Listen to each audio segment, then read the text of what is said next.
हमारे चैनल को सब्सक्राइब करें और बेल नोटिफिकेशन को ज़रूर दबाएं। ज्योतिष रतन केंद्र चैनल पर हमारे आप सभी प्रिय दर्शक गणों का बहुत बहुत हार्दिक स्वागत और अभिनंदन।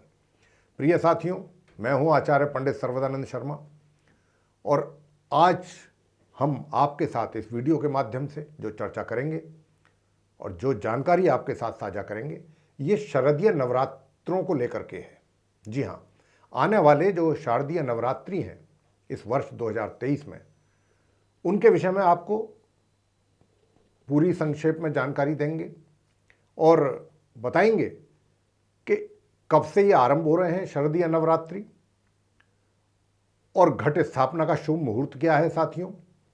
और इसी के साथ साथ नवरात्रियों में यानी कि नवरात्रियों के दिनों में किस दिन किन माता की पूजा अर्चना करनी चाहिए, किस चीज़ का भोग उनको लगाना चाहिए, कौन से वो मंत्र हैं जिनका उस दिन जप करना चाहिए उनके सामने बैठ करके, और ये सारी जानकारी हम आपको देंगे। तो साथियों, नवरात्रि के त्यौहार में लगातार 9 दिनों तक माँ दुर्गा के 9 रूपों की पूजा की जाती है। पूरे वर्ष में 4 बार नवरात्रि का त्यौहार मनाया जाता है। जी हाँ, जिसमें कि चैत्र नवरात्रि और शारदीय नवरात्रि के अतिरिक्त 2 गुप्त नवरात्रि भी आते हैं। अब देखिए, चैत्र नवरात्रि, चैत्र के महीने में जो नवरात्रि आते हैं, या फिर ये जो शारदीय नवरात्रि जिनकी अब हम चर्चा कर रहे हैं आपके साथ, जिनके विषय में, तो ये तो तकरीबन सभी लोग जानते हैं इनके विषय में। लेकिन ये जो 2 गुप्त नवरात्रों के नाम से आते हैं माघ और आषाढ़ के महीने में, इनके विषय में बहुत कम लोगों को मालूम होता है। लेकिन हालांकि इन सभी नवरात्रों में सबसे ज़्यादा महत्व जो है वो शारदीय नवरात्रों का ही होता है। अब हम आपको पहले ये भी बता दें कि चैत्र नवरात्रि और शारदीय नवरात्रि जो सभी लोग मनाते हैं, इनमें आपस में क्या फ़र्क क्या है। फ़र्क इतना है कि जो चैत्र के माह में नवरात्रि मार्च या अप्रैल के महीने में आरंभ होते हैं, तो तब से ही हमारा जो हिंदू पंचांग कैलेंडर है उसके मुताबिक जिस दिन से नवरात्रि आरंभ होते हैं उसी दिन से ही नववर्ष का भी आरंभ होता है। जी हाँ, नई संवत आरंभ होती है, विक्रम संवत। तो साथियों, ये तो चैत्र के माह की बात है, चैत्र माह की जो नवरात्रि हैं उनकी बात है। अब शारदीय नवरात्रियों की बात कर लेते हैं। शारदीय नवरात्रियों को इसलिए विशेष तौर पर महत्व ज़्यादा इसका माना गया है क्योंकि इसका जो समापन होता है वो दशहरे के पर्व से होता है। और देखिए, मान्यता ये भी है, पौराणिक कथा जो जुड़ी हुई है नवरात्रियों के पर्व से, वो ये है कि भाई माता दुर्गा ने 9 दिन तक युद्ध किया था राक्षसों के साथ और महिषासुर को 10वें दिन उन्होंने मारा था, तो इसीलिए वो दशहरा मनाया जाता है। और दूसरी एक पौराणिक कथा तो वो भी है जो इन दिनों में रामलीला होती है। भगवान रामचंद्र जी ने रावण का वध किया था और इसको दशहरा जो मनाया जाता है 10वें दिन, उसको दशहरे का नाम इसलिए दिया जाता है क्योंकि दशानन का वध हुआ था, 10 सिर उसके थे। और ये जो शारदीय नवरात्रि हैं, इसमें एक संधि पूजा भी होती है, उसके विषय में भी हम आपसे अभी करेंगे चर्चा। वो क्यों, वो इसलिए उसका बहुत अच्छा महत्व है, बहुत बढ़िया महत्व है उसका। इन नवरात्रों में अगर कोई संधि पूजा करता है, कब करनी है, किस दिन होगी, ये हम आपको सब बताएंगे। लेकिन पहले हम आपको उसके विषय में थोड़ा सा संक्षेप में ये बता दें कि ये संधि पूजा क्यों की जाती है। संधि पूजा साथियों इसलिए की जाती है कि जिस दिन अष्टमी तिथि समाप्त हो रही होती है, वो हम करेंगे आपसे बात इसके विषय में, और नवमी आरंभ होने के समय पे उसके जो समय मैच करता है, उसमें जो अष्टमी का समापन और नवमी का प्रारंभ, उस समय पर उस दौरान संधि पूजा अगर की जाती है। और ये संधि पूजा इसलिए की जाती है कि माँ दुर्गा ने चंडमुंड का जो वध किया था चंडिका का रूप धर के, तो उसी लिए ये संधि उसी समय पर किया था, चंडमुंड का वध चंडिका का रूप धर के माँ दुर्गा ने, जिसमें संधि पूजा की जाती है। जी हाँ, तो साथियों, अब आपको ये बताना चाह रहे हैं हम आगे नवरात्रों को लेकर के कि ये जो सभी नवरात्रों में सबसे ज़्यादा महत्व जो हमने बताया आपको कि शारदीय नवरात्रों का क्यों होता है, और ये जो नवरात्रे हैं ये आश्विन माह में शुक्ल पक्ष की प्रतिपदा तिथि को ही मनाया जाता है, आरंभ होता है, उस दिन से प्रारंभ हो जाते हैं। और इस विशेष पर्व पर माँ के सभी भक्त पूरे 9 दिनों तक माता को प्रसन्न करने के लिए उनकी पूजा अर्चना, उनकी भक्ति करते हैं और उनसे अपने मनोवांछित फल प्राप्त करते हैं, पूजा करके उनको प्रसन्न करके, और उनका व्रत और उपवास रखते हैं।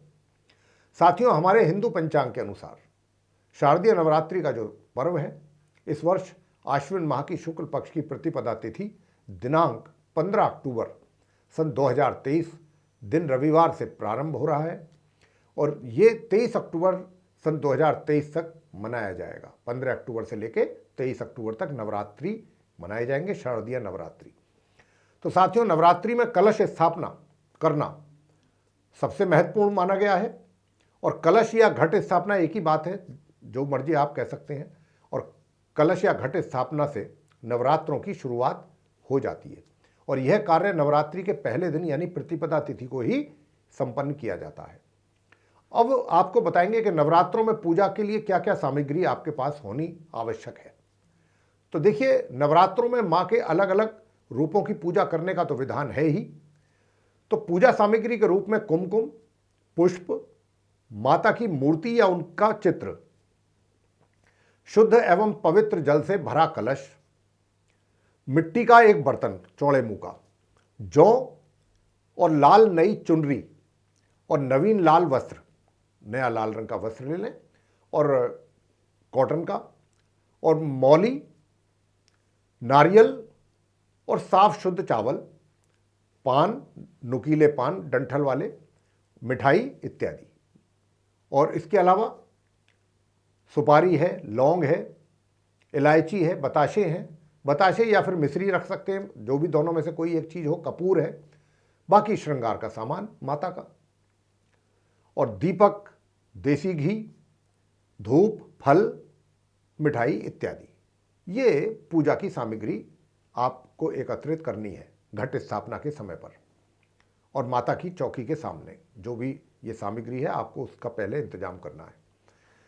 कलश की स्थापना की विधि क्या है? देखिए, कलश स्थापना या घट स्थापना की विधि जो है, सुबह आप हो सके तो आप ब्रह्म मुहूर्त में उठिए और उठ करके स्नान आदि से निवृत्त होइए और फिर साफ शुद्ध वस्त्र धारण करें और फिर पूरे घर को भी अपने शुद्धि करें उसकी, और शुद्धि करने के बाद गंगा जल छिड़कें वहाँ पर। और मुख्य द्वार की जो चौखट है वहाँ पर भी आम के जो पत्ते होते हैं उनको मोली में बांध करके आपको लटकाना है वहाँ पर। उनको तोरण बोलते हैं, पत्तों का तोरण आप उसको लगाएं वहाँ पर मुख्य द्वार पर, जो आपका मेन गेट है घर का।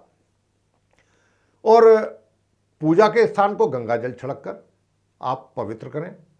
अब आपको साथियों माता की चौकी लगानी है और फिर माता की मूर्ति उस पर स्थापित करनी है। माँ दुर्गा जी एवं गणपति जी को आपने उनका स्मरण करना है। गणपति जी की भी मूर्ति उनके साथ रखें। माँ लक्ष्मी जी की भी अगर रख सकते हैं तो और भी अच्छी बात है। और माँ दुर्गा जी का और गणपति जी का स्मरण आपको करना है, उनका ध्यान करना है। और उत्तर पूर्व दिशा में कलश की स्थापना आपको करनी है, नॉर्थ ईस्ट डायरेक्शन में। मिट्टी के बर्तन में जो चौड़ा मुंह का मैंने बताया था आपको, उसमें शुद्ध जगह से मिट्टी लेनी है आपको, शुद्ध मिट्टी, गंदी जगह से मिट्टी लेकर के ना आए, और उसमें मिट्टी भर लें और फिर उस मिट्टी भर के उसमें हल्का पानी डाल करके फिर उसमें आपने जो जौ है वो जौ के बीज उसमें आपने बोने हैं। और कलश में शुद्ध जल लेकर उसमें हो सके तो थोड़ा गंगा जल भी जरूर मिला लें, और कलश पर कलावा आदि बांध लें और फिर आम के पत्तों से उसको सजाएं और उसमें दूब, अक्षत और सुपारी आप रख दीजिए, डाल दें। और उसी कलश पर आप चुनरी या मौली बांध करके एक नारियल लें और उसको लाल कपड़े में लपेट करके और कलावे से उसको बांध करके और फिर आप उसको आम के पत्तों के ऊपर कलश पर रख दीजिए। अब माँ दुर्गा जी की आपको पूजा आरंभ करनी है। इन मंत्रों का करना है जाप जब आप पूजा आरंभ करें। पूजा आरंभ करने के लिए सबसे पहले देखिए दुर्गा सप्तश्लोकी का भी आप पाठ करें, नियमित रूप से करें। अगर 9 दिन कर सकते हैं माँ दुर्गा सप्तश्लोकी का पाठ तो बहुत अच्छा रहेगा। इसमें सिर्फ 7 मंत्र होते हैं और कुछ नहीं होता, सिर्फ और सिर्फ 7 मंत्र। दुर्गा सप्तश्लोकी के पाठ में। बहुत ही इसका बहुत अच्छा परिणाम प्राप्त होता है, माता इससे बहुत प्रसन्न होती हैं। और इसके बाद दुर्गा सप्तशती का पाठ आप करें, और ये पूजा आप लगातार 9 दिनों तक पूरे श्रद्धा भाव से करें। और अगर आप ऐसा करते हैं तो बहुत ही ये मान के चलें कि इसके बड़े अच्छे परिणाम आपको प्राप्त होते हैं, बड़े आपकी मनोकामनाएं पूर्ण करती हैं माता, आपसे प्रसन्न होती हैं। और अंत में माँ दुर्गा जी की आपको आरती करनी है। उसके बाद प्रसाद जो भी वहाँ पर आपने मिठाई के रूप में रखा है उसका आपने वितरण करना है। मंत्र कौन से हैं जिनका आपने एक एक माला कम से कम, इन मंत्रों का भी अगर आप जाप करते हैं तो समझ लीजिए कि सोने में सुहागा। मंत्र क्या है? ओम ह्रीं दुम दुर्गाय नमः, ओम ऐं ह्रीं क्लीं चामुंडाय विच्चे। ये दूसरा मंत्र हो गया। इनकी एक एक माला आप सबकी करें। और अगला मंत्र है ओम सर्वमंगल मांगल्ये शिवे सर्वार्थ साधिके शरण्ये त्र्यंबके गौरी नारायणी नमोस्तुते। ये तीसरा मंत्र हो गया। चौथा मंत्र हो गया ओम जयंती मंगला काली भद्रकाली कपालिनी दुर्गा क्षमा शिवा धात्री स्वाहा स्वधा नमोस्तुते। 4 मंत्र हैं, एक एक माला सबकी कर लीजिए। और आवाज़ मुंह से बाहर नहीं निकलनी चाहिए, होठों के अंदर ही लगे बस के होठों से आप बोल रहे हैं, आवाज़ ना आए बाहर। अब हमने ये तो आपको बता दिया पूजा की विधि का, तो पूजा की सामग्री वहाँ पर इकट्ठी करके फिर पूजा कैसे करनी है, घट स्थापना कैसे करनी है। अब हम आपको घट स्थापना का शुभ मुहूर्त भी देंगे इसी चर्चा के दौरान। तो किस दिन किन माता की पूजा आप करें ताकि आपके जो मनोकामनाएं हैं आप वो पूरी अपनी करवा सकें माता से, माता आपसे प्रसन्न हो सकें। तो देखिए 9 दिन में 9 माताओं की पूजा अलग अलग तरीके से कैसे करनी है वो बता रहे हैं आपको। तो देखिए सबसे पहले, क्योंकि 15 अक्टूबर को नवरात्रे आरंभ होंगे, शारदीय नवरात्रे, रविवार का दिन होगा 2023 का, और माता शैलपुत्री जी की इस दिन पूजा की जाती है। और किस प्रकार के वस्त्र पहन करके आप पूजा करें ताकि माता और जल्दी आप पर प्रसन्न हो। तो इस दिन आप नारंगी रंग के वस्त्र पहन करके पूजा करें माँ शैलपुत्री जी की। और इस दिन माता को चमेली के फूल आप अर्पित करें और गाय के घी का उनको भोग लगाएं, तथा अनार का जो फल होता है अनार, वो भी उनको अर्पित करें उनके श्री चरणों में। इनकी पूजा करने पर चंद्रमा से संबंधित दोष अगर आपके कुंडली में हैं तो वो दूर हो जाते हैं। मंत्र क्या है इनका पूजा करने का?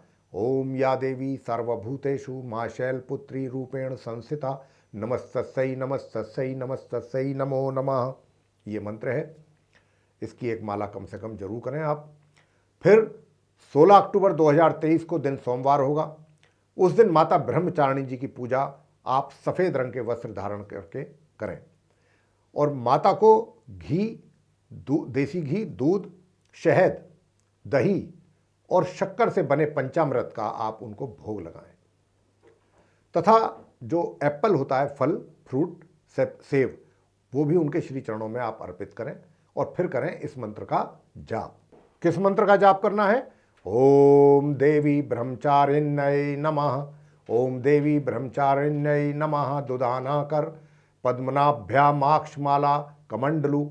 इनकी पूजा करने पर जो मंगल ग्रह से संबंधित दोष होते हैं कुंडली में, वो जातक के दूर होते हैं। आगे 17 अक्टूबर सन 2023 दिन मंगलवार होगा।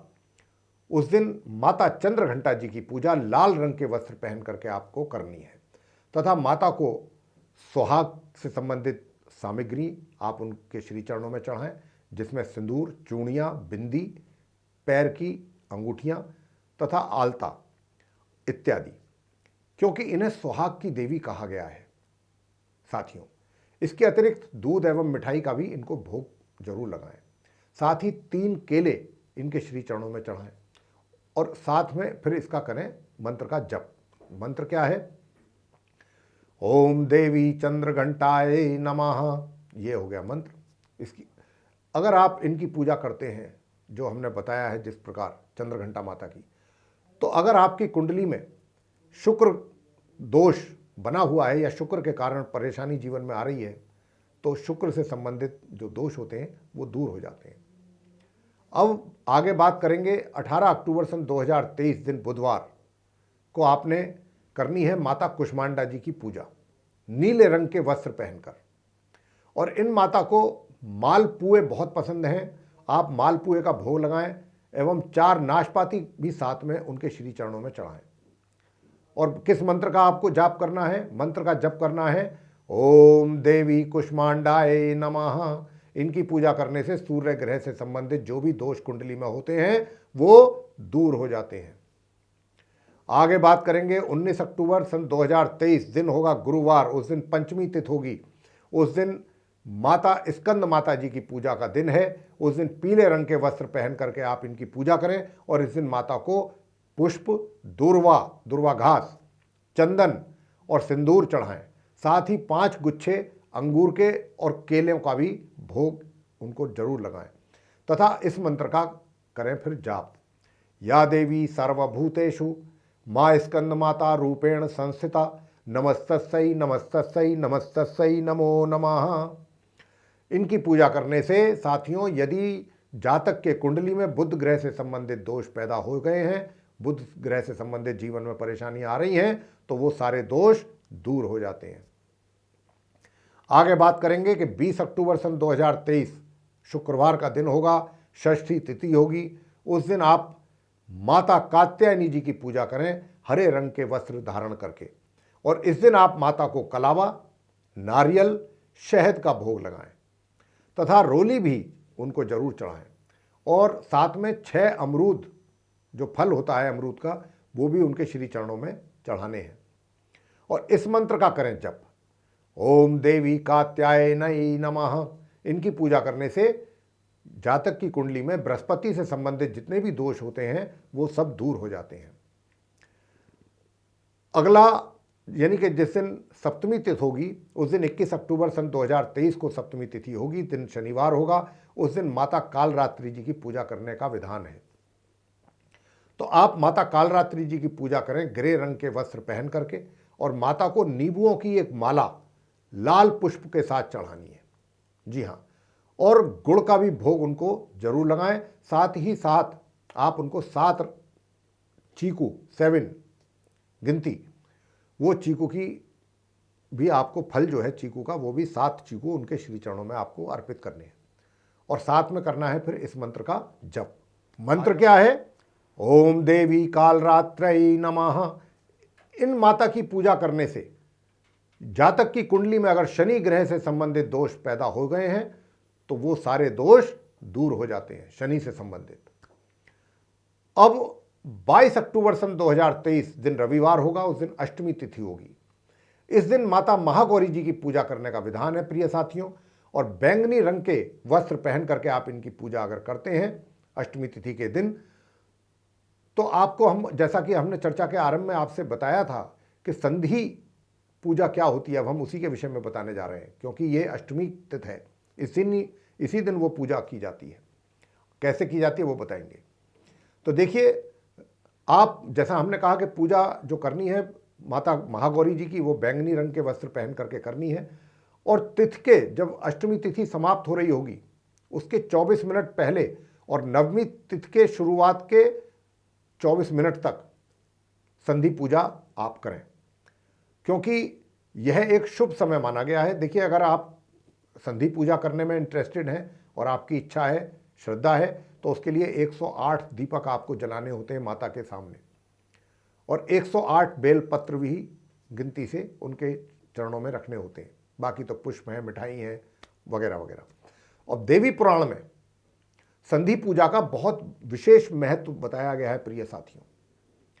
और यहां तक बोला गया है कि जिनकी मनोकामना काफी समय से पूरी नहीं हो पा रही थी, अगर वो अष्टमी के दिन जो समय अवधि हमने बताया है, उस समय अवधि में अगर ये आप संधि पूजा करते हैं महागौरी जी के सामने बैठ करके, तो ये देवी पुराण में ऐसा कहा गया कि उनकी मनोकामना, जो भी अपनी मनोकामना ध्यान में रख करके आप पूजा करते हैं माता की, वो आपकी मनोकामना निश्चित रूप से पूरी करती है माता। और इसमें बहुत शीघ्र फल की प्राप्ति होती है माता के द्वारा। जैसा हमने आपको बताया कि वो ये जो समय अवधि है इतनी महत्वपूर्ण क्यों है, इसी समय अवधि में माँ दुर्गा ने चंडिका का रूप धर के चंड और मुंड का वध किया था। जी हाँ, यही वो अवधि है। तो इस समय माँ बहुत प्रसन्न हुई थी, चंडमुंड का वध करके। तो इस समय क्योंकि वो बहुत प्रसन्न रहती हैं, अगर आप भी उनकी संधि पूजा करते हैं तो आपको मनवांछित परिणामों की प्राप्ति निश्चित रूप से होगी। और इस बार संधि पूजा रात्रि के अष्टमी के दिन रात्रि के 7:26 से लेके रात्रि के 8:24 तक रहेगी। ये भी हम आपको समय भी बता रहे हैं, अगर आप पूजा माँ की करना चाहते हैं, संधि की पूजा। माता को नारियल का भोग भी जरूर लगाना है, 8 शरीफे के फल भी जरूर चढ़ाने हैं। और पूजा के उपरांत या पूजा से पहले मंत्र का करें जाप महागौरी जी के, ओम देवी महागौरई नमः। और इनकी पूजा करने पर राहु ग्रह से संबंधित जो भी दोष कुंडली में होते हैं साथियों, वो दूर होते हैं। अब आगे बात करेंगे 23 अक्टूबर सन 2023 दिन सोमवार, उस दिन महानवमी का दिन होगा। माता सिद्धिदात्री जी की पूजा आप करें। पीकॉक ग्रीन कलर के, मोर के जो हरे रंग जैसा होता है उसके रंग के कपड़े आप पहन करके, वस्त्र पहन करके माता को पान और सुपारी चढ़ाएं तथा तिल का भी भोग लगाएं। जी हाँ, एवं 9 संतरों का भी साथ में भोग अवश्य लगाएं। और साथ में करें फिर इस मंत्र का जप, ओम देवी सिद्धिदात्रेयी नमः। इनकी पूजा करने पर केतु ग्रह से संबंधित दोष जो भी कुंडली में होते हैं वो दूर होते हैं, उनका निराकरण हो जाता है। अब हम आपको देने जा रहे हैं घट स्थापना करने का शुभ मुहूर्त का समय। शुभ मुहूर्त कब है? तो देखिए 15 अक्टूबर सन 2023 दिन रविवार, प्रतिपदा तिथि, उस दिन घट स्थापना होगी। तो प्रतिपदा तिथि कब से प्रारंभ है? 14 अक्टूबर सन 2023 को रात्रि के 11:25 से आरंभ हो जाएगी प्रतिपदा तिथि, और ये समाप्त होगी 15 अक्टूबर सन 2023 की रात्रि 12:33 पर। घट स्थापना का जो शुभ मुहूर्त रहेगा वो 15 अक्टूबर सन 2023 दिन रविवार प्रतिपदा तिथि को प्रातः 11:43 से लेके दोपहर 12:29 तक के बीच का है। और इसके लिए अभिजीत मुहूर्त, उसमें बहुत इसको शुभ माना गया है। अभिजीत मुहूर्त में भी आप कर सकते हैं घट स्थापना। और उस दिन चित्रा नक्षत्र होगा, जिस दिन ये हमने आपको घट स्थापना का शुभ मुहूर्त का समय बताया है। इसकी कुल समय अवधि होगी 46 मिनट। और साथियों, यूँ तो दिन के 1/3 हिस्से से पहले घट स्थापना की प्रक्रिया जो है उसको पूरा कर लेना चाहिए, दिन के 1/3 हिस्से से पहले। इसके अलावा कलश स्थापना के लिए हमने जैसा अभी कहा कि अभिजीत मुहूर्त का जो समय होता है वो भी बहुत उत्तम माना गया है। तो प्रिय साथियों, ये थी चर्चा शारदीय नवरात्रों को लेकर के कि कब से आरंभ हो रहे हैं, कब उनका समापन होना है, किस दिन किन माता की पूजा आपको करके माता को प्रसन्न करना है और अपने मनोवांछित फलों को पूरा आप आसानी से कर सकें, माता को प्रसन्न कर सकें, माता की कृपा सीधे तौर पर आप प्राप्त कर सकें अपने लिए, अपने परिजनों के लिए, घर में सुख और शांति का माहौल बना रहे आपके। इन्हीं कामनाओं के साथ अब हम आपसे अपने कार्यक्रम को समाप्त करते हुए विदा लेना चाहेंगे और आपसे ये भी कहना चाहेंगे कि अगर ये चर्चा आपको पसंद आई तो आप इस वीडियो को लाइक जरूर करें और चैनल को भी सब्सक्राइब करना ना भूलें। अधिक से अधिक मात्रा में वीडियो शेयर करें ताकि दूसरे भी लोग इस जानकारी का भरपूर लाभ उठा सकें। और यदि आप चाहते हैं कि आने वाले दिनों में हमारे जो भी वीडियोस एस्ट्रोलॉजी से रिलेटेड बनेंगे वे नोटिफिकेशंस के साथ सीधे आप तक पहुंच पाएँ, तो उसके लिए बेल आइकन जरूर दबा दीजिए। इसी के साथ आप सभी का सहृदय बहुत बहुत धन्यवाद। जय माता दी।